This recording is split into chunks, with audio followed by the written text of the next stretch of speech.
Key Check 2. Walang mataas o mababang lupa matapos ang huling pagpapatag. Malaki ang maitutulong ng wastong paghahanda ng lupa sa maayos at matipid na pagpapatubig. Nakatutulong din ito sa pag-iwas sa damo at mas madaling pamamahala ng kuhol. Ang pantay na lupa ay tumutulong din upang maging malusog at sabay-sabay lumaki ang palay. Narito ang mga pamamaraan upang maihanda ng maayos ang inyong lupang tubigan. Linisin at ayusin ang mga kanal at pilapil bago simulan ang paghahanda ng lupa. Ang mga pilapil ay dapat malinis upang umalis ang mga peste. Siksikin ang mga pilapil upang maiwasan ang pagtagas ng tubig. Panatilihing may taas na 15 sentimetro at lapad na 20 sentimetro ang pilapil upang maiwasan ang paglulungga ng mga daga dito.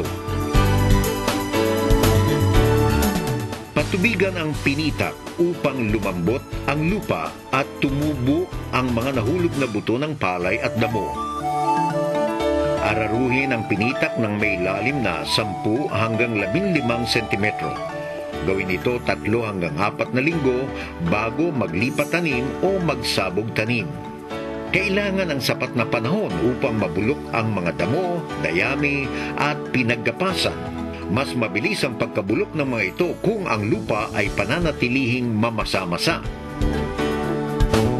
5 hanggang 7 araw pagkatapos ng pag-aararo, gawin ang unang pagsusuyod upang mabasag ang mga buo-buong lupa at maihalo ang mga pinaggapasan, damo at dayami. Ang pangalawang pagsusuyod ay dapat pasalungat sa direksyon ng unang pagsusuyod.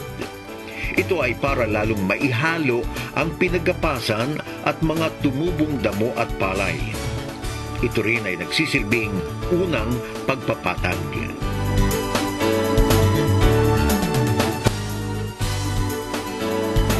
Kung kinakailangan magsuyod ng pangatlong beses, gawin ito ng paayon sa direksyon ng unang pagsusuyod. Ito ay nakatutulong sa pagbawas ng populasyon ng mga damo, pagpapalubog ng iba pang tumubong palay at pagpapatag ng lupa.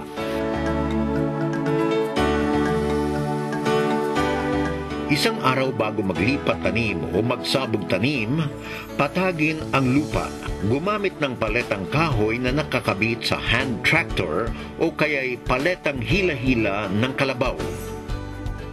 Kailangang may tubig ang pinitak na may taas na 2 hanggang 5 sentimetro o halos kasing taas ng hinlalaki ng kamay. Matapos mapatag ang pinitak, siguraduhin walang mataas o mababang bahagi ng lupa na makikita. Kung magsasabog tanim, gumawa ng mga maliliit na kanal malapit sa pilapil na nakapaikot sa bukid at sa gitna ng pinitak. Ito ay magsisilbing lagusan ng labis na tubig at para madaling kolektahin ang mga kuhol. Napapadali din ang iba't ibang gawaing bukid kagaya ng paghuhulip at pagdadamo.